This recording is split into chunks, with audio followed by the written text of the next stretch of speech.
देखिए, परीक्षक आपको नहीं जानता, उसकी आपको जानने में रुचि भी नहीं है ना। उसके पास तो आपका विजिटिंग कार्ड है, आपकी उत्तर पुस्तिका। आपकी उत्तर पुस्तिका से ही आपके पूरे व्यक्तित्व को वो समझेगा। और इस परीक्षा में 2025 में से 1750 अंक आपके लिखे हुए पर आने हैं।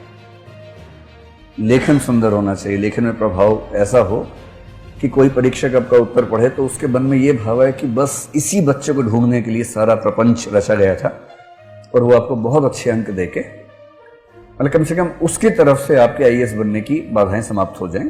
आगे तो ठीक है, इंटरव्यू भी है, बाकी पक्ष भी है। तो सबसे पहला पक्ष मैं बता चुका हूं, वो ये कि उत्तर लेखन का महत्व इतना ज्यादा है कि आपकी सारी सफलता टिकी है इसी के ऊपर।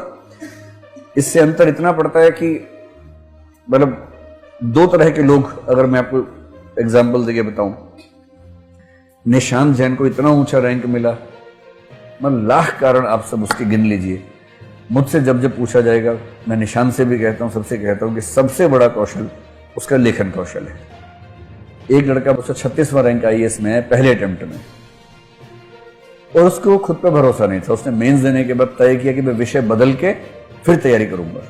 उसने हिस्ट्री और हिंदी साहित्य से 2008 में एग्जाम दिया। जेएनयू से वो हिंदी साहित्य का विद्यार्थी था।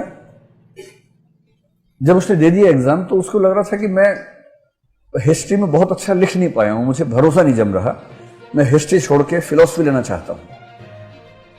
तब मैं फिलॉसफी पढ़ाई करता था उस समय। उसने मेंस देने के बाद फिलॉसफी में एडमिशन लिया, फिलॉसफी पूरा 3 महीने पढ़ भी लिया, तैयार कर लिया। उसके बाद मेंस का रिजल्ट आया, उसने इंटरव्यू दिया। इंटरव्यू उसका बहुत अच्छा नहीं हुआ। संयोग से हुआ यह कि जो इंटरव्यू बोर्ड के चेयरपर्सन थे बहुत आध्यात्मिक व्यक्ति थे, उनको ईश्वर अध्यात्म में बहुत रुचि थी। वो हर उम्मीदवार से पूछते थे ईश्वर के बारे में, उम्मीद और अध्यात्म के बारे में। और जब कोई आध्यात्मिक बात करता था तो सुर से सुर मिल जाता था, उनका बहुत खुश होते थे। ये जेएनयू से पढ़ा हुआ था।